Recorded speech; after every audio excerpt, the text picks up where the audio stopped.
তো welcome to the channel. তো upcoming RRB group যে ডি এক্সাম রয়েছে তার জন্য আজকের ক্লাসটি। তো আজকের ক্লাসে থাকছে সায়েন্স থেকে, কারেন্ট অ্যাফেয়ার্স থেকে, আর রয়েছে প্রিভিয়াস ইয়ার কিছু কোশ্চেন। তো দেখে নেওয়া যাক কোশ্চেনগুলি কী কী রয়েছে। নতুন হলে চ্যানেলটি সাবস্ক্রাইব করে কমেন্ট করবেন, লাইক করবেন। তো প্রথম প্রশ্ন রয়েছে, বিশ্বের সবচেয়ে শক্তিশালী হাইড্রোজেন ট্রেন ইঞ্জিন কোন দেশের? অপশানে রয়েছে কী কী? ভারত, জার্মানি, চীন, জাপান। তো এখানে অপশানে হয়ে যাবে রাইট অ্যান্সার। শক্তিশালী হাইড্রোজেন ট্রেন ইঞ্জিন রয়েছে ভারতে। এরপর রয়েছে কি পরের কোশ্চেন, পরশুরাম কুণ্ড মেলা উত্তর পূর্ব ভারতের কোথায় আয়োজিত হয়? কুণ্ড মেলা। তো এটার অপশান রয়েছে আসাম, অরুণাচল প্রদেশ, ত্রিপুরা না মেঘালয়। তো এটার অ্যান্সার বি হয়ে যাবে অরুণাচল প্রদেশ। ঠিক আছে, এবার পরের কোশ্চেন কি রয়েছে, ভারত এবং কোন দেশ 2026 সালকে উদ্ভাবন বর্ষ বা ইনোভেশন ইয়ার হিসেবে ঘোষণা করেছে? তো অপশান রয়েছে রাশিয়া, জাপান, ফ্রান্স না আমেরিকা। তো এখানে সঠিক অ্যান্সার হয়ে যাবে ফ্রান্স। ঠিক আছে, এবার রয়েছে জাতীয় স্টার্ট আপ দিবস, ন্যাশনাল স্টার্ট আপ ডে কবে পালিত হয়? 15 জানুয়ারি, 16, 17 না 18 জানুয়ারি। তো এখানে সঠিক অ্যান্সার হয়ে যাবে 16 জানুয়ারি, ন্যাশনাল স্টার্ট আপ ডে। ঠিক আছে, পরের কোশ্চেন রয়েছে দশম অজন্তা ইলোরা আন্তর্জাতিক উৎসব কোথায় আয়োজিত হয়েছে? তো এখানে অপশান রয়েছে গুজরাট, মধ্যপ্রদেশ, মহারাষ্ট্র না রাজস্থান। তো সঠিক অ্যান্সার হয়ে যাবে মহারাষ্ট্রে আন্তর্জাতিক এই উৎসবটি হয়েছিল অজন্তা ইলোরা, দশমতম। ঠিক আছে, দশমতম অজন্তা ইলোরা আন্তর্জাতিক উৎসব। এবার পরের কোশ্চেন রয়েছে গান নাগাই উৎসব ভারতের কোন রাজ্যে পালিত হয়? গান নাগাই কিন্তু। ঠিক আছে, তো পাশে পিকচার দেওয়া আছে দেখতে পারো। তো মিজোরাম, নাগাল্যান্ড, মণিপুর না ত্রিপুরায়। তো সঠিক অ্যান্সার হয়ে যাবে মণিপুরে গান নাগাই উৎসব পালিত হয়। পরের কোশ্চেন রয়েছে কোমোডো নামক বহুপাক্ষিক নৌ মহড়া কোন দেশ আয়োজন করে? তো কোমোডো এটি আয়োজন করে ভারত, ইন্দোনেশিয়া, মালয়েশিয়া না থাইল্যান্ড। তো ইন্দোনেশিয়া। ঠিক আছে, নেক্সট, অষ্টম ভারত মহাসাগরীয় সম্মেলন ইন্ডিয়ান ওশান কনফারেন্স কোন দেশে অনুষ্ঠিত হয়েছে? অষ্টম ভারত মহাসাগরীয় সম্মেলন, তো এটা হয়েছে ওমানে। ঠিক আছে, তো ওমান এখানে রয়েছে ওমান। নেক্সট, ভারতের নতুন নির্বাচন কমিশনার হিসেবে কে নিযুক্ত হয়েছেন? রাজীব কুমার, জ্ঞানেশ কুমার, অরুণ গোয়েল না সুখবীর সিং সান্ধু।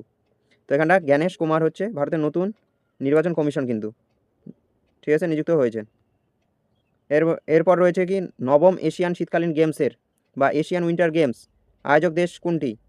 তো এখানে সঠিক অ্যান্সার হয়ে যাবে চীন হচ্ছে নবম এশিয়ান শীতকালীন গেমসের আয়োজক দেশ। এরপর রয়েছে প্রথম অলিম্পিক ই স্পোর্টস গেম কোথায় আয়োজিত হয়েছে? তো প্রথম অলিম্পিক ই স্পোর্ট এটা আয়োজিত হয়েছে সৌদি আরবে। ঠিক আছে, সৌদি আরবে এটি আয়োজিত হয়েছে। নেক্সট, কোন সংস্থাকে গোল্ডেন পিকক অ্যাওয়ার্ডে সম্মানিত করা হয়েছে? তো কোন সংস্থাকে? সেটা হচ্ছে কোল্ড ইন্ডিয়া লিমিটেড। ঠিক আছে, কোল্ড ইন্ডিয়া লিমিটেডকে গোল্ডেন পিকক অ্যাওয়ার্ডে সম্মানিত করা হয়েছে। নেক্সট, বিশ্ব ডাল দিবস ওয়ার্ল্ড পালস ডে কবে পালিত হয়? বিশ্ব ডাল দিবস 10ই ফেব্রুয়ারি পালিত হয়। নেক্সট, এশিয়ার বৃহত্তম অ্যারো ইন্ডিয়া কোথায় অনুষ্ঠিত হয়েছে? তো এটা অনুষ্ঠিত হয়েছে বেঙ্গালুরু শহরে। ঠিক আছে, নেক্সট, ভারতীয় উপমহাদেশের প্রথম হোমিনিট জীবাশ্ম কোথায় আবিষ্কৃত হয়েছে?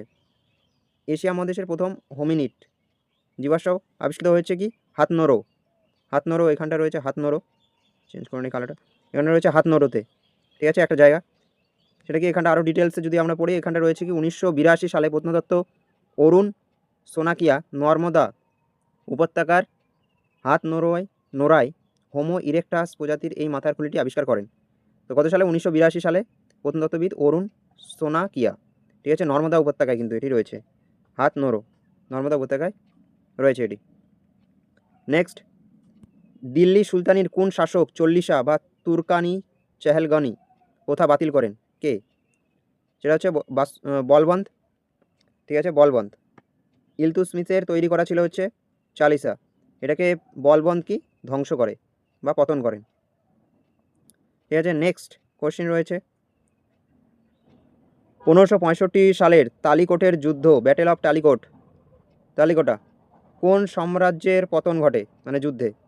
সেটা হচ্ছে বিজয়নগর সাম্রাজ্যের কি এখানটা পতন ঘটে কিন্তু বিজয়নগর। ঠিক আছে, আলিয়া রাম রায় তার আমলে দাক্ষিণাত্য সুলতানগণ বিজাপুর, গোলকোন্ডা, আহমেদাবাদ, বিদর, ঠিক আছে, তাদের সঙ্গে যুদ্ধ হয় এবং এই যুদ্ধে কি রাজধানী হাম্পি ধ্বংস হয়, দক্ষিণ ভারতের বিজয়নগর সাম্রাজ্যের আধিপত্য শেষ হয়ে যায় কিন্তু।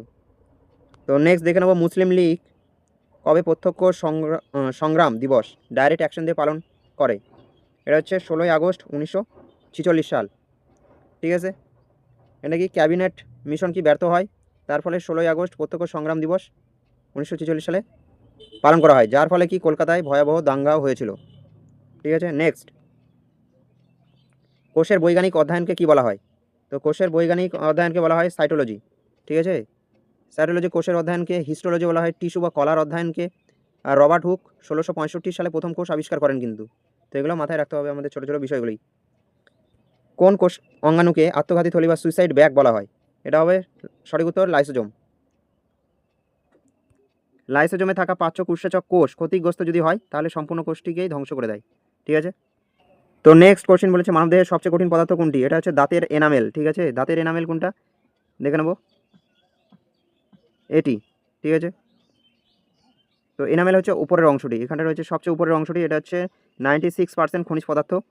তো বিভিন্ন স্তর রয়েছে, তার উপরের যে ব্লু অংশটি সেটা হচ্ছে এনামেল। তো এটি হচ্ছে মানবদেহের সবচেয়ে কঠিন পদার্থ এটি। ঠিক আছে, নেক্সট জলের ঘনত্ব কোন তাপমাত্রায় সর্বোচ্চ হয়। তো এটা হচ্ছে 4 ডিগ্রি সেন্টিগ্রেড। ঠিক আছে, ডেনসিটি তাপমাত্রা সর্বোচ্চ হয়।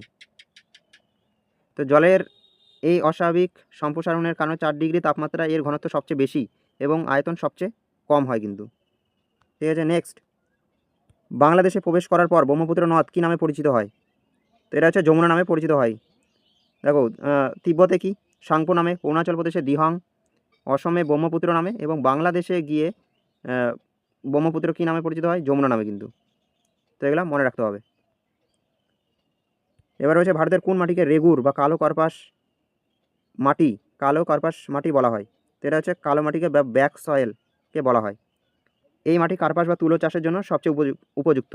আর এটি পাওয়া যায় মহারাষ্ট্র ও গুজরাটে, এই মাটি পাওয়া যায়। এখানে কার্পাস ও তুলোর চাষ কি ভালো হয়। ঠিক আছে, নেক্সট এলাচ পর্বত বা কার্ডামাম হিলস ভারতের কোন অঞ্চলে অবস্থিত। সেটা হচ্ছে পশ্চিম ঘাট পর্বত, ওয়েস্টার্ন ঘাটস। এটি দক্ষিণ ভারতের পশ্চিম ঘাট পর্বতমালার একটি অংশ যা কেরালা ও তামিলনাড়ুর সীমান্তে অবস্থিত। তো ভারতের এই অংশটা হচ্ছে ওয়েস্টার্ন ঘাট। তো এখানে এই অঞ্চলটি কি আমাদের এলাচ পর্বত বলা হয়। নেক্সট ভারতের জিডিপিতে কোন খাতের অবদান সবচেয়ে বেশি। সেটা হচ্ছে তৃতীয় খাত বা পরিষেবা খাত। ঠিক আছে, এখানে দেখে নেবো যে কৃষি, শিল্প আর পরিষেবা খাত থেকে সবচেয়ে বেশি। ঠিক আছে, ভারতের অর্থনীতিতে পরিষেবা খাতের বা ব্যাংকিং, আইটি, পরিবহন অবদান সবচেয়ে বেশি, যদিও কর্মসংস্থানের ক্ষেত্রে কৃষি খাতও এখনও এগিয়ে রয়েছে। পরের কোশ্চিন অর্থনীতি পরিষেবায় বেসরকারীকরণ বলতে কী বোঝায়। তো এটার অর্থ হচ্ছে সরকারি খাতের সম্পত্তি বেসরকারি খাতে হস্তান্তর করা। ঠিক আছে, সরকার থেকে বেসরকারি খাতে হস্তান্তরিত করা, এটাকে বলা হয় প্রাইভেটাইজেশন। এবার পরের কোশ্চেন কী রয়েছে আন্তর্জাতিক বাণিজ্যে ডাম্পিং কথার অর্থ কী। তো এটার অর্থ হচ্ছে আন্তর্জাতিক বাজারে উৎপাদন খরচের চেয়ে অনেক কম দামে পণ্য বিক্রি করাকে বলা হয় ডাম্পিং। এটা হচ্ছে এটি বিদেশের স্থানীয় বাজারকে দখল করার একটি অন্যায্য ব্যবসায়িক কৌশল কিন্তু এটা। তো এই ছিল আজকের কয়েকটি কোশ্চেন। তো এরপর চলতে থাকবে ক্লাস। তো ক্লাসগুলি দেখুন আর চ্যানেলটি সাবস্ক্রাইব করুন নতুন হলে, আর ভালো লাগলে লাইক করুন, কমেন্ট করুন। তো থ্যাংক ইউ ফর ওয়াচিং। পরবর্তী ক্লাসের জন্য চ্যানেলটির সঙ্গে থাকুন। Thank you.